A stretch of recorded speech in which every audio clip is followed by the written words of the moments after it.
Allahumma salli ala Muhammad wa ala ali Muhammad. Allahumma salli ala Muhammad wa ala ali Muhammad.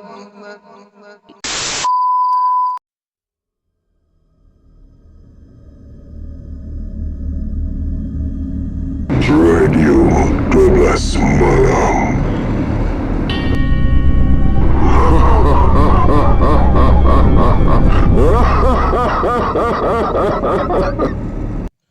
Assalamualaikum warahmatullahi wabarakatuh. Salam sejahtera. Diucapkan terima kasih hadir lagi ke Radio 12 Malam bersama dengan saya Angah. Apa pun saya minta maaf kalau dalam sehari dua ni saya tak ada upload video, minta maaf. Ada kekangan kerja sedikit. Okey, baik, untuk kali ini kita akan teruskan dengan kisah daripada Tok Awang. Bagi mereka yang baru saja menemui channel ini, untuk makluman kita ada sediakan dia punya playlist untuk Tok Awang. Boleh check ada playlist untuk Tok Awang setiap episodnya ya. Baiklah, kita ngoceh terlalu panjang pun tak nak. Baik, kita akan teruskan dengan episod yang seterusnya, 114, iaitu Makan Cacing Hidangan Bunian. Sudah lama kejadian yang menimpa Mat Sunoh itu berlaku. Dia menjadi tidak siuman kerana tekanan perasaan disebabkan tidak mempunyai anak setelah bertahun-tahun kahwin dengan Melah Gedek. Tetapi nenek saya percaya yang gangguan bunian itu yang menyebabkan Mat Sunoh mengalami tekanan perasaan hinggakan menjadi tidak siuman. Memang susah mahu dijelaskan mengenai gangguan bunian ini kerana siapa pun tak dapat melihat dengan mata kasar. Tetapi bunian juga jenis syaitan yang boleh mengganggu sekiranya tidak sabar menghadapi tekanannya.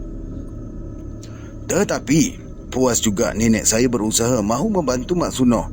Bukan nenek saja, malah Pak Tua Mahat dan Dukun Samit juga mencuba mengubatinya. Sebab itulah apabila saya menjengah balik ke kampung Hitam Leha, tidak dapat menahan sebab memberitahu saya mengenai nasib malang yang menimpa Mak Sunoh itu.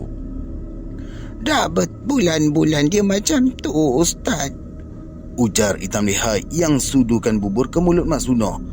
Kalau tak letakkan saja pinggan bubur di hadapannya, memang Mak Sunoh tidak akan menjamah langsung. Sebab itu Hitam Leha akan sudukan juga biar Mak Sunoh tidak kelaparan. Tetapi Mak Sunoh tidak peduli sama ada emaknya, iaitu Hitam Leha, sudukan bubur ataupun nasi ke mulutnya. Kalau tidak disudukan pun, dia tidak akan berasa lapar. Biarlah berhari-hari dia tidak menjamah nasi pun, Mak Sunoh tidak pernah berasa lapar. Sampaikan Melah Gedek pun tidak sanggup lagi mahu melayani dia. Sebab itu Hitam Leha sendiri membawa Mak Sunoh balik ke rumahnya.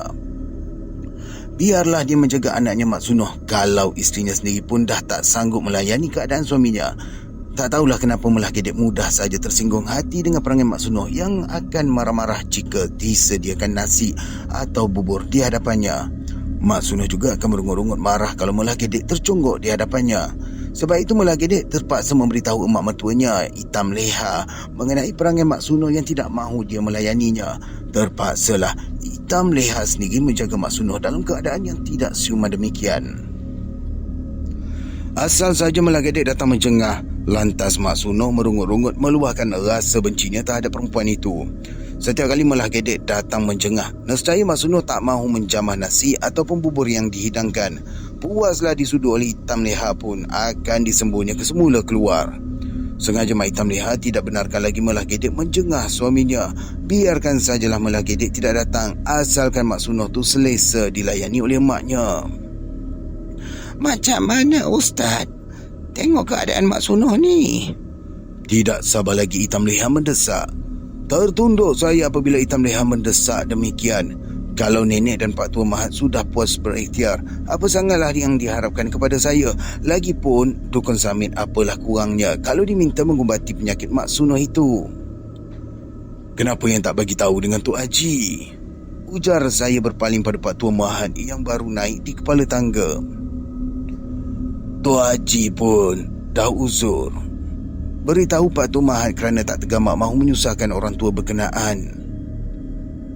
Saya sendiri tahu mengenai Tok Haji sejak berminggu-minggu mengalami sesak nafas. Sebab itulah saya balik ke kampung untuk menjengahnya. Puas didesak supaya dibawa ke hospital. Berkeras sangat Tok Haji membantah. Kadang-kala apabila jauh malam, keadaan lelah Tok Haji ini bertambah kencang hinggakan bunyi ombak dadanya bagikan intik angsa yang mengerang. Apabila balik menjengah Tok Haji inilah Nenek Haji bagi tahu mengenai Mat Sunoh. Disebabkan jarak kampung Tok Haji dengan kampung emak saya sekadar 3 batu sahaja, tidak menjadi keberatan untuk saya menziarahi Mat Sunoh. Lagipun kebetulan saya menjengah emak dan ayah saya juga di kampungnya. Bila Luhut juga dah cuba doakan, tapi Mak Sunoh macam tu juga. Jelas Hitam Leha memberitahu mengenai ayah saya juga sudah pun datang menjengah. Mak Sunoh ni dah diasuh oleh bunian, sahut Pak Tuan Mahan apabila kenangkan menantu saudaranya tu mengalami nasib malang demikian. Cubalah Ustaz doakan. Manalah tahu kalau serasi. Tersenyum Hitam Leha mengerling saya dengan harapan yang tulus ikhlas. Ya tak ya juga kan? Angah ni pun boleh. Lantas Pak Tuan Mahat menepuk bahu saya. Saya mengangguk perlahan. Perkara berdoa bukanlah untuk menguji kebolehan, tetapi dilakukan dengan penuh harap dan cemas. Manalah tahu kalau terlalu berharap sangat, Allah Subhanahu Wa Taala tidak mengkabulkan. Tentulah mereka yang menuduh saya ni tak boleh diharapkan sangat untuk berdoa. Memang sebesalah saya mahu memenuhi permintaan sesiapa pun kerana bimbang mereka tak memahami perkara berdoa itu. Sesiapa pun tidak boleh mengagak sama ada doa seseorang itu dimakbulkan Allah Subhanahu Wa Taala ataupun tidak. Bagaimana kalau doa yang dipohon kepada Allah lambat dimakbulkan? Sama ada mereka bersabar menunggu beberapa lama pun, sekiranya lambat dimakbulkan doa yang dipohonkan itu. Lainlah dengan Tok Haji yang tidak akan tergopoh-gopoh mengharapkan doanya dimakbulkan ataupun tidak. Dia sekadar berdoa, kemudiannya menunggu dengan sabar. Tatkala dia terlantar sakit akibat meneguk santau pun, Tok Haji sekadar terbaring menanggung keletihan. Dia tak boleh bergerak kuat disebabkan dadanya kesakitan seolah-olah ditusuk oleh ranjau yang meruncing. Sebaik saja dia menyedari dirinya terminum racun santau, Tok Haji tidak memberitahu sesiapa pun. Nenek Haji juga tidak diberitahu sekalipun dia terkejang di hujung serambi sampai 3 hari. Memang Nenek Haji tak mahu mengganggunya kerana bimbang Tok Haji ni diserang demam. Memang orang tua seperti Tok Haji sering diganggu demam hingga seluruh badan yang menjadi lemah tidak bermaya. Betapa tidak Tok Haji mengalami demam dan uzur kerana umurnya dengan Nenek Haji ni jauh berbeza. Semasa dia berpindah ke kampung Nenek Haji pun umurnya sudah hampir 50 tahun, sedangkan Nenek Haji belum pun berumur 20 tahun. Amboi. Kalau tidak ayah Nenek Haji berkeras sangat, tentu Tok Haji juga tidak tergamak mahu berkahwin. Apalagi ayah Nenek Haji memang berkawan rapat dengan dia. Tidak siapa pun di kampung itu berani mengganggu Nenek Haji apabila kenangkan ayahnya adalah Wak Kacan. Asal saja Wak Kacan sudah menghunus parang di pinggang, siapa saja akan ditetaknya, tak peduli apa-apa dah. Asal saja musim kesawah tengah menuai, Tok Haji ni seringkali membantu Wak Kacan. Dia akan duduk berehat meniup serunai batang padi tatkala berhenti minum atau makan. Sebaik saja dia meniup serunai batang padi, beberapa orang anak gadis akan datang mendekatinya. Cuma satu-satunya yang tidak menghampiri dia adalah Nenek Haji. Mantap Nenek Haji. Mudah saja Wak Kacan dapat menjelami perbuatan Tok Haji meniup serunai padi itu. Tentu Tok Haji menaruh hati kepada Nenek Haji dengan sengaja meniup serunai batang padi hingga beberapa orang anak gadis mendekatinya. Tahu sangatlah Wak Kacan mengenai kebolehan Tok Haji kalau mahu memikat anak-anak gadis. Bukan takat meniup serunai batang padi saja. Kadang-kadang apabila dia berjanji pun, suaranya akan meruntum perasaan anak-anak gadis yang mendengar. Apabila menjelang tengah malam, Tok Haji akan rapatkan belakangnya ke tiang tengah surau tatkala dia nyaringkan suara tengah berzanji. Sebaik saja suaranya mengimbau ke segenap kampung, anak gadis tengah menarik selimut kukuh-kukuh juga akan bingkas bangun. Mereka akan menyerbu ke surau mahu mendengar Tok Haji berzanji. Sebab itu Wak Kacan tidak mahu membiarkan Nenek Haji dapat ditundukkan oleh Tok Haji dengan tiupan serunai batang padi yang mahu pun suara berzanji yang menggetarkan. Semenjak datang ke kampung itu, sudah beberapa kali Tok Haji berkahwin, tetapi kebanyakan isterinya meninggal dunia ataupun bercerai tidak sampai setahun berkahwin. Mereka salahkan Tok Haji disebabkan mudah tergoda dengan perempuan yang lain, sekalipun dia ingatkan isterinya mengenai dirinya boleh berkahwin hinggakan 4 orang. Tetapi manalah perempuan dapat menerima pujukan Tok Haji supaya membenarkan dia berkahwin lain. Sudah tentulah mereka meminta diceraikan sahaja sekiranya Tok Haji berkeras mahu mengambil keputusan berkahwin dengan perempuan lain yang terpikat dengan suaranya berzanji ataupun tertawan dengan alunan tiupan serunai batang padinya. Kalau kamu nak kahwin dengan anakku, jangan kamu sia-siakan dia. Wak Kacan ingatkan Tok Haji sekiranya dia bersungguh-sungguh mahu berkahwin dengan Nenek Haji. Selepas berkahwin dengan Nenek Haji, memang Tok Haji tidak lagi mahu berkahwin lain. Dia mematuhi janjinya dengan arwah Wak Kacan tidak akan sia-siakan Nenek Haji. Tok Haji juga tidak lagi bermain dengan serunai batang padi atau berzanji di tengah malam. Apalagi setelah beberapa kali terminum racun santau, memang Tok Haji tidak dapat lagi nyaringkan suaranya kalau berzanji pun. Kalau dia menyedari di dalam makanan yang dihidangkannya mengandungi racun santau, Tok Haji tidak akan mengelak. Dia tetap akan juga menjamah sekalipun terasa seolah-olah menelan pasir kering yang menyekat di kerengkung. Sudah menjadi petua Tok Haji yang dia mesti habiskan juga makanan yang dihidangkan setelah mengetahui mengandungi santau. Masakan mereka boleh sembunyikannya daripada Tok Haji kalau mahu mengujinya dengan santau? Mudah saja Tok Haji melihat di dalam cawan kopi bara api mengerlap apabila dia membacakan 3 kali surah Al-Qur'an. Ketika ini Tok Haji tidak boleh mengelak lagi sekalipun dia menyedari di dalam cawan kopi itu memang sudah dibubuh racun santau. Sebaik saja meneguk kopi berkenaan, dia akan sendawa 3 kali dan mengulangi membaca surah Al-Qur'an itu hinggalah 100 kali. Tok Haji akan balik ke rumah lantas berbaring. 3 hari dia mengalami demam hinggakan sengal segala sendi-sendi anggotanya. Selepas itu Tok Haji akan pulih semula seolah-olah tidak merasai apa-apa kesakitan pun. Memang Nenek Haji ni dia tahu kejadian yang menimpa Tok Haji. Tetapi bukan sekali dua dia mengalami kejadian diuji orang dengan racun santau. Semenjak di Bukit Tinggi hinggalah berhijrah ke Kampur 9. Nama tempat di Kampur 9. Atau merantau ke Jambi sebelum datang ke Semenanjung. Memang sudah beberapa kali Tok Haji ni diuji. Siapa sahaja boleh berzanji dengan lagu yang mempersonakan orang ketika itu, nescaya akan diuji dengan racun santau. Tetapi Tok Haji tidak pernah batuk darah hinggakan suaranya serak tidak boleh berzanji. Dia sekadar demam 3 hari sahaja sebelum pulih semula untuk berzanji di madrasahnya. Setelah usianya semakin lanjut, segala kebolehan Tok Haji semasa muda bertahan dari bisa racun santau tidak kukuh lagi. Dia ni sering mengidap lelah sampai tercungap-cungap menahan sesak nafas yang payah. Kadang-kadang merungut juga Nenek Haji kerana amalan Tok Haji yang memudarakan diri setelah hari tuanya tiba. Lainlah kalau usia yang singkat, tentulah tidak menanggung kepayahan demikian. Tetapi semasa menjengah Tok Haji, dia gamit juga supaya saya meminta didoakan. Perlahan-lahan dia berbisik kepada saya supaya lakukan seperti yang pernah diajarkannya. Bagaimanapun saya tidak sepenuhnya melakukannya mengikut amalan Tok Haji. Setelah saya letakkan 7 helai daun sirih ke atas dadanya, lantas saya bacakan. Di sini ada doanya ya, tapi saya terpaksa skip. Apabila Tok Haji menghela nafas lelahnya, daun sirih di atas dadanya menjadi layu seolah-olah dilayur ke api. Sebaik saja saya angkat daun sirih berkenaan, di bahagian yang terlekat di dada Tok Haji dipenuhi serbuk kaca bercampur dengan darah. Tersenyum Tok Haji membelek-belek daun sirih layu yang dilekati serbuk kaca itu. Tengok tu, itulah yang awak biarkan dalam dada awak. Gerutu Nenek Haji kesal dengan sikap Tok Haji sengaja menghirup racun santau sekalipun dia menyedari dihidangkan dalam makanannya.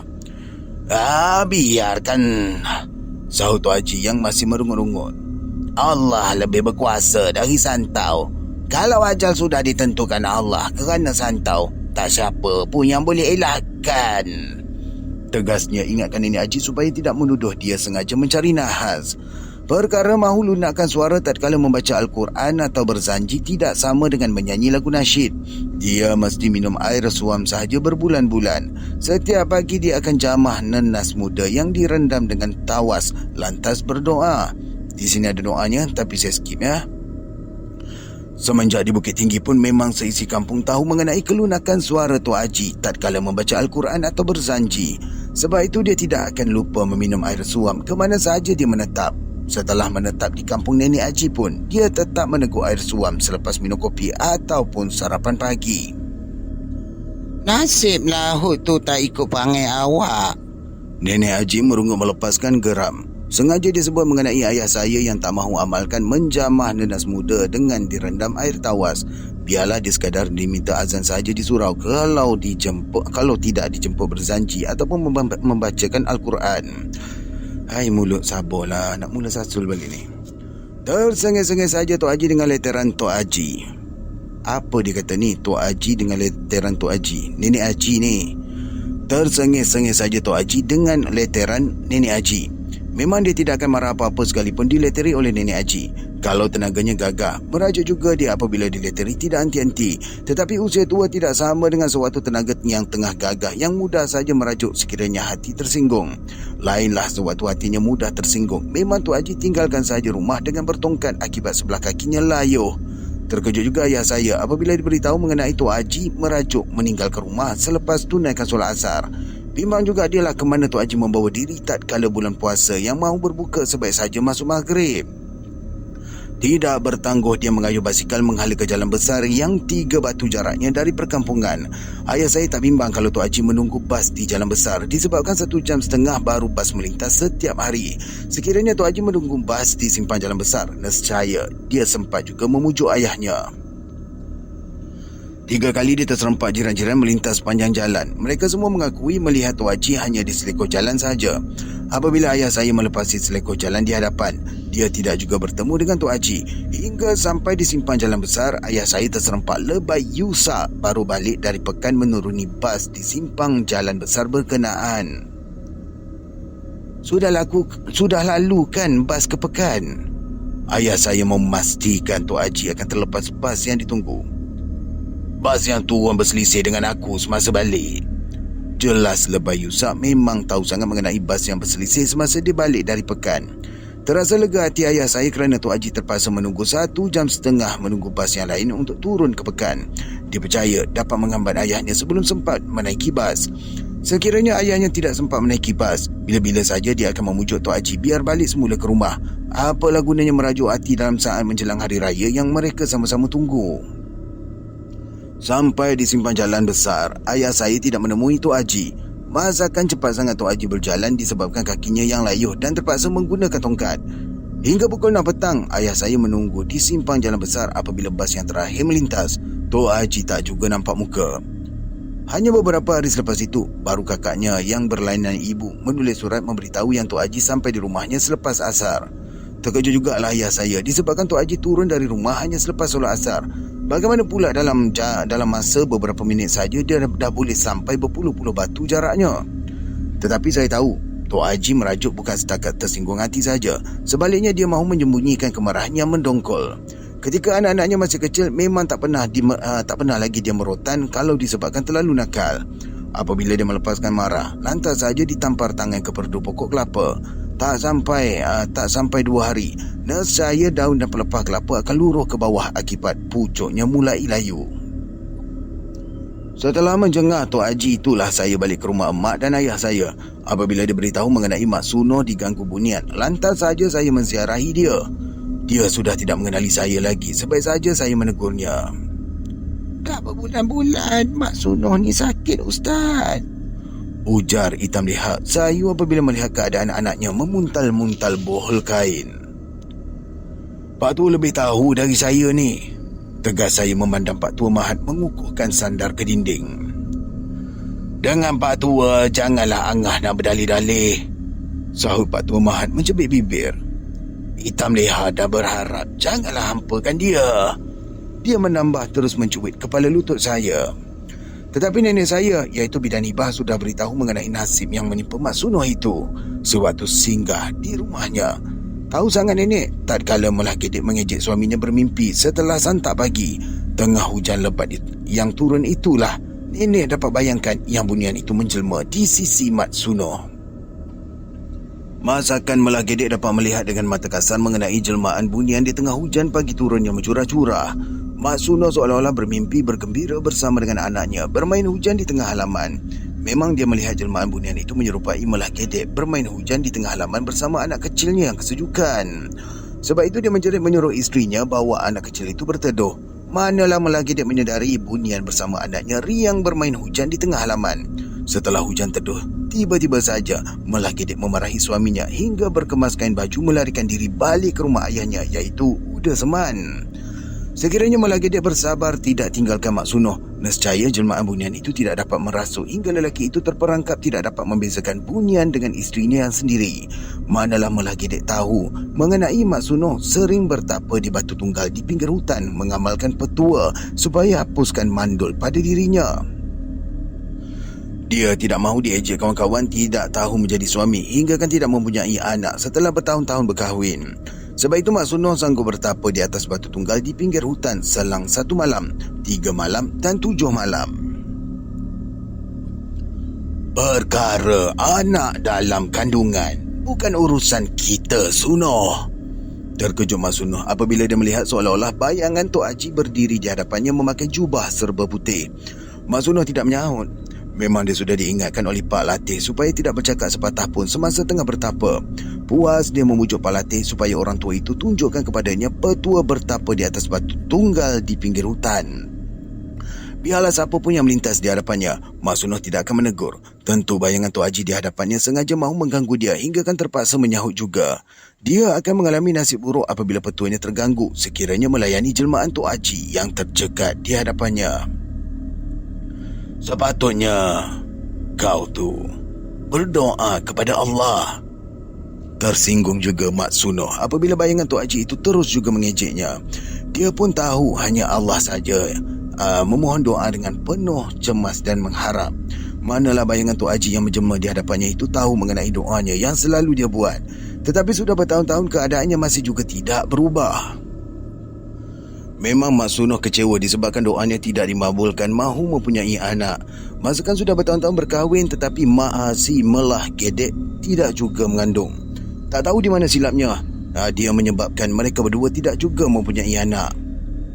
Kalau tidak kenangkan yang dia ni tengah bertapa khusyuk, memang Mak Sunoh akan bingkas bangun untuk mencekak leher bayangan Tok Haji di hadapannya. Tak patut orang tua itu mengejeknya disebabkan bertapa di situ mengharapkan akan dikurniakan anak. Dia juga bertapa sebagai berikhtiar kerana sudah berbagai-bagai usaha dibuat. Sewaktu menemui Pak Latih, bapa saudaranya itu yang menyuruh dia bertapa, manalah tahu usahanya itu akan berhasil juga. Sebab itu Mak Sunoh tak peduli apa pun halangan. Dia sanggup bertapa di pinggir hutan mencari batu tunggal tersegam tengah belukar. Biarlah sepanjang malam seluruh tubuhnya ni dihurung oleh nyamuk, Mak Sunoh tetap tabah menempuhnya. Kamu akan diganggu syaitan, Mak Sunoh. Semakin galak bayangan Tok Haji di hadapannya mengejek Mak Sunoh berterusan. Hei, jangan campur urusan orang lah. Cerkah Mak Sunoh tidak dapat lagi menahan perasaan marahnya. Sebaik saja dibingkas bangun mahu menerkam bayangan Tok Haji itu hilang di dalam kegelapan malam. Ketika ini dia sekadar menerkam lembaga hodoh yang dipenuhi kudis seluruh badan. Bau busuk tokat lembaga hodoh juga menusuk-nusuk. Dalam samar-samar cahaya bulan tengah mengambang, Mak Sunoh melihat wajah lembaga itu terlindung di balik rambutnya yang kusut. Kamu dah langgar pantang, Mak Sunoh. Macam mana? Lantas saja lembaga hodoh itu mengejeknya. Berdebar hati Mak Sunoh apabila kenangkan petua Pak Latih yang tidak benarkan dia bercakap sepatah pun tatkala tengah bertapa di situ. Tetapi dia tidak boleh membiarkan dirinya diejek-ejek oleh bayangan Tok Haji yang menjelma di hadapannya. Mak Sunoh juga tahu sekiranya diberitahu kepada Tok Haji mengenai petua yang diamalkannya, tentu orang tua itu juga akan meleteri dia. Mudah saja dia tersinggung apabila bayangan Tok Haji itu mengejeknya. Kalau di kampung, memang dia tidak berani pun angkat muka di hadapan Tok Haji. Apatah lagi mahu menerkam tidak bertangguh. Saat ini Mak Sunoh menyadari yang dia terperangkap akibat terburu-buru sangat. Tetapi dia tidak mahu tunduk menyerah kalah kepada lembaga hodoh yang tercegat di hadapannya. Perkara melanggar pantang tidak sama dengan menurut kemahuan lembaga bodoh berkenaan. Belum tentu lagi Geroh boleh memusnahkan dia kalau berkeras tidak mahu menuruti perintah lembaga hodoh itu. Sekarang ni apa yang awak mahu? Sahut Mak Sunoh keras tidak bimbang apapun Geroh yang dihadapinya. Orang salah mestilah dihukum. Jelas lembaga hodoh di hadapannya sengaja menyakiti hatinya. Awak tu siapa nak hukum aku? Semakin marah Mak Sunoh apabila lembaga hodoh itu terus mengugut, maafkan saya. Cakap besar pula awak ni Mak Sunoh. Tersengih-sengih lembaga hodoh itu mengejeknya. Awak tu pun cakap besar jugalah. Sindir Mak Suno tak peduli apa pun setelah lembaga hodoh itu cuba mengugut. Lantas Mak Suno mengguna separang yang tersisip di pinggang. Sekali pangkas saja, mata parang itu menjenggahi leher lembaga hodoh itu sampai terkulai tengkuk. Tetapi dia terkekeh-kekeh ketawa sekalipun darah bersemburan di lehernya. Disebabkan lembaga hodoh itu tidak jatuh terguling setelah dipangkas dengan parang, terpaksa juga Mak Suno berundur. Sia-sia saja dia terus menyerbu kalau lembaga hodoh itu tidak tumpas sekalipun lehernya terkulai akibat dipangkas oleh mata parang. Lembaga itu masih berdiri gagah seolah-olah terus mencabar Mak Suno. Apabila lembaga hodoh itu menampar-nampar lehernya yang terpenggal, luka akibat dipangkas mata parang itu bertaub semula. Ketawanya semakin galak mengejek Mak Suno yang mula gementar. Tentu lembaga hodoh itu tidak akan melepaskan dia meninggalkan tempat tersebut. Ketika ini, sayup-sayup di kejauhan, Mak Suno mendengar salakan anjing liar mendekati kawasan pinggir hutan. Lembaga hodoh itu mendongak memandang bulan mengambang di langit lantas menepuk-nepuk dadanya. Sebaik sahaja salakan anjing liar semakin dekat hingga belukar anak-anak kayu di sekitarnya bergegar dirempuh. Lembaga hodoh itu memberi isyarat supaya menerkam ke arah Mak Suno. Belum pun sempat anjing-anjing liarnya yang berpuluh-puluh ekor itu menerkam ke arah Mak Suno, sehelai selendang nipis melayang jatuh. Anjing-anjing liar itu tidak bertangguh menerkam selendang putih hingga berebut-rebut laksana mengerkah tulang yang tergolek. "Kenapa yang kamu datang ni Puteri Sutera?" Marah benar lembaga hodoh itu apabila melihat lembaga perempuan muda tercegat di atas batu tunggal. Kamu jembalang tanah, kenapa kamu ganggu Mak Suno? Marah benar perempuan muda itu dengan sikap lelaki hodoh yang cuma memperdayakan Mak Suno. Kau nak menipu Mak Suno ni, aku tahu. Jelasnya lantas menghalau anjing-anjing liar yang berebut-rebut menggonggong selendang nipis yang dilemparkan oleh perempuan muda itu. Apabila anjing-anjing liar melarikan diri setelah dihalau oleh perempuan muda itu, tiba-tiba saja selendang nipis itu melayang membelit leher lembaga hodoh. Menjerit kesakitan lembaga hodoh itu akibat dicerut beli tanah selendang nipis yang kuat. Kemudian perempuan muda itu melemparkan lembaga hodoh yang dicerut selendangnya itu jauh ke tengah kegelapan malam. Setelah itu, dia mendekati Mak Suno lantas memberitahu mengenai dirinya adalah Puteri Bunian. Dia mengaku namanya Puteri Sutera yang menguasai anak air di pinggir hutan. Memang batu tunggal di pinggir hutan itulah tempat Puteri Sutera bermain-main tatkala bulan tengah mengambang penuh. "Pak Latih yang tunjukkan petua amalan ni," beritahu Mak Suno setelah didesak oleh Puteri Bunian itu. Marah benar Puteri Bunian disebabkan Mak Suno tidak sabar amalkan petua hingga kan mudah saja bercakap sementara menunggu kedatangannya ke situ. Disebabkan Mak Suno bertutur sebelum tiba waktunya, itulah jembalang tanah menjelma. Awak tak dapat balik kalau tak berkahwin dengan saya. Ujar Puteri Sutera mengingatkan Mak Suno setelah gangguan jembalang tanah itu menjelma sebagai lembaga hodoh di hadapannya. Selagi Mak Suno tidak berkahwin dengan Puteri Bunian itu, memang jembalang tanah itu akan berterusan berdendam. Kemana saja Mak Suno melepaskan diri, tetap akan diokori oleh jembalang tanah berkenaan. Lainlah kalau Mak Suno berkahwin dengan Puteri Bunian, bermakna dia sentiasa dilindungi oleh puteri itu. Sampai bila pun jembalang tanah tidak akan berani mengganggu kalau dia berkahwin dengan Puteri Bunian. Lagipun Mak Suno tidak akan dapat balik ke rumah selagi tidak mematuhi syarat tersebut. Sekiranya Mak Suno dapat balik pun, nescaya jembalang tanah itu akan menjelma untuk membalas dendam. Disebabkan terdesak itulah Mak Suno bersetuju berkahwin dengan Puteri Sutera. Asalkan dia dapat balik menemui isterinya iaitu Melagedek. Apa salahnya dia berkahwin dengan Puteri Sutera? Apabila dia balik meninggalkan Apabila dia balik meninggalkan pinggir hutan, Puteri Bunian itu mengingatkan dia supaya balik semula ke situ asal saja bulan mengambang penuh. Sekiranya Mak Suno terlupa, dia akan memberi isyarat dengan hujan turun lebat di sebelah pagi hingga matahari tegak sepenggalah. Mak Suno mesti datang juga ke pinggir hutan sampai beberapa hari. Memang Mak Suno penuhi juga permintaan Puteri Sutera selepas kejadian tersebut. Asal saja bulan mengambang penuh, memang Mak Suno tidak balik ke rumah sampai 3-4 hari. Apabila dia balik, hairan juga Melagedek kerana sikapnya selalu marah-marah, tidak menentu. Mak Suno mula merapik memberitahu mengenai Melagedek sudah mengandung. Berkeras dia menyuruh isterinya menemui nenek saya supaya tentukan sama ada sudah berapa bulan mengandungkan bayi. Tetapi Melagedek tahu sama ada dia mengandung ataupun tidak. Bagaimana dia mahu mempercayai suaminya kalau dia dapat mengagak tidak ada pun tanda-tanda sedang mengandung. Memang suaminya sudah lama kepingin sangat mahu mendapatkan anak hingga melalu tidak menentu. Berbulan-bulan juga Malah Gedek cam mengenai perangai suaminya yang hilang asal saja bulan mengambang penuh. Sebab itu diberitahu juga pada Dukun Samit dan Pak Latih. Mereka ubati juga Mak Sunoh. Tetapi siapa pun tidak percaya mengenai gangguan bunian. Malah Gedek sendiri tidak percaya mengenai Mak Sunoh sudah pun berkahwin dengan bunian hingga bertemu isteri buniannya setiap kali bulan mengambang penuh. Tersenyum simpul Malah Gedek apabila diingatkan oleh Pak Latih yang dia ni bermadu dengan bunian. Kalau Malah Gedek tidak berhati-hati, nescaya bunian itu akan pisahkan juga dia dengan Mak Sunoh. Hanya setelah keadaan Mak Sunoh bertambah teruk, barulah nenek saya dan Pak Tua Mahat diberitahu oleh Malah Gedek. Mereka pun tak percaya Mak Sunoh ni nikah dengan bunian, Ustaz. Jelas Hitam Leha kesal disebabkan siapa pun tidak mempercayai kejadian yang menimpa anaknya itu. Setelah Pak Tua Mahat mendesak supaya saya cuba mendoakan. Jangan diungkit-ungkit perkara yang lepas tu, Hitam. Lantas Pak Tua Mahat ingatkan perempuan itu supaya tidak salahkan menantunya. Bukan Malah Gedek yang tidak mahu uruskan Mak Sunoh yang tengah sakit, tetapi dia sendiri yang merungut marah sekiranya perempuan itu datang menjengah muka. Bukan Mak Sunoh yang marahkan Melah, tapi bunian tu yang merasuk dia tu yang marah.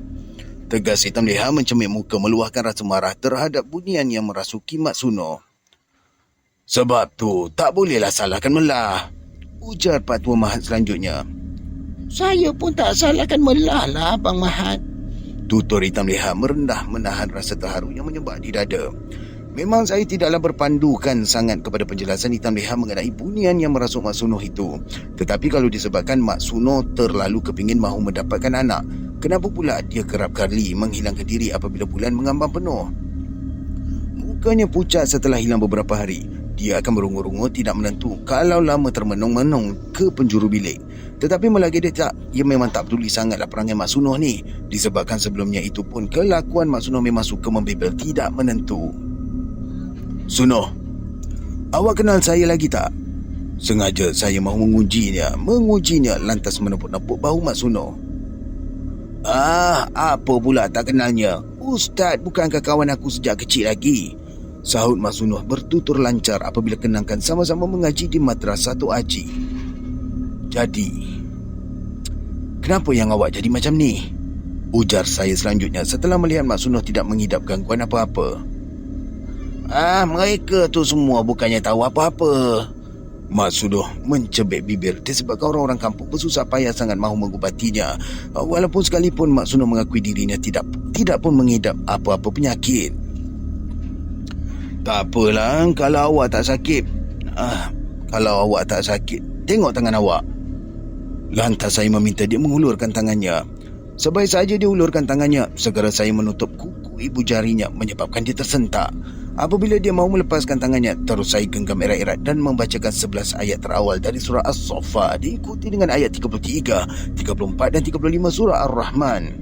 Tiba-tiba saja kepala Mak Sunoh membengkak sebesar guli di bahagian ubun-ubunnya semasa saya teruskan dengan membacakan doa. Di sini ada doa tapi saya skip ya. Kemudian dia rebah ke lantai dengan mulutnya berbuih-buih. Apabila saya urut belakangnya, Mak Sunoh terjeluih muntah dengan bangkai cacing gelang bercampur lumpur hingga penuh sebesen. Setelah muntah, Mak Sunoh tersandar keletihan hingga tidak dapat bergerak. Mana datangnya cacing banyak ni? Gerutu Hitam Leha lantas saja menuduh perbuatan bunian yang memberi Mak Sunoh makan cacing dan lumpur di tengah hutan. Sebab itu Mak Sunoh muntahkan semula cacing yang dihidangkan oleh bunian untuk makanannya selama ini. Selepas Mak Sunoh termuntah, bangkai cacing gelang setelah saya doakan. Beberapa kali juga dia termuntah 2-3 hari kemudian. Setiap kali dia muntah, memang bangkai cacing bercampur lumpur yang tersembur. Dia tidak bermain menahan kesakitan perut akibat kerap kali muntahkan bangkai cacing gelang-gelang itu. Hanya 2 bulan selepas dia mengalami kejadian termuntah-muntah itu, Pak Tua Mahat memberitahu mengenai Mak Sunoh meninggal dunia. Memang hairan juga orang-orang kampung dengan penyakit yang dideritai oleh Mak Sunoh. Sekalipun Hitam Leha tetap menuduh ianya adalah perbuatan bunian.